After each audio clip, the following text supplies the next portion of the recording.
ئەو بەڕێزان ئەمڕۆ من عەزیز حەما وەکو ئەندامی بۆردی ڕێکخراوی داکۆک لەگەڵ کاک محەممەد و کاک نەبەس ئەندامی ڕێکخراوی داکۆک سەر بە ئەنجومەنی بێرمیگام هەڵەسین بە بڵاوکردنەوەی ئاگاداری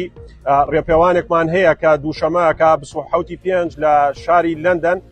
بۆ مەبەستی ڕێگریکردن لە ناردنی پەنابەران بۆ ڕەوەندا و هەروەها ئێمە ئاگادارین چەندین پەنابەری تر ئێستا لە دیپۆرت سەنتەرن بڕیاردراوە بیانێرنەوە بۆ وڵاتی خۆیان ئێمەمانەوێ بەم چالاکی و بەم ڕێپێوانە لە شاری لەندەن ببینە هۆکارێ بۆ ڕێگریکردن لەم بڕیارانەی حکوومەت و پێمان وایە ئێمە هیچ مرۆڤێکی ئازاد و دڵخۆش ئامادە نیە وڵاتەکەی خۆی جێبێڵێ و وڵاتێکی تر هەڵبژێرێ بۆ ژیان. هیوادارین زۆرترین ئازادی خواز و چالاکوان و کەسانی دڵسۆزی پەنابەر لەم وڵاتەدا بەشداری ئەم چالاکیەکەن و ئێمە ئێستا ئاگادارەکەمان ئیسیسا کردووە و لە زۆرترین دوکانی ناوچە کوردەکانە هەڵێواسین بۆ ئەوەی زۆرترین کەس ئاگادار بێ و لەوێ بەشداری بێ لە چالاکەکە لەگەڵمان.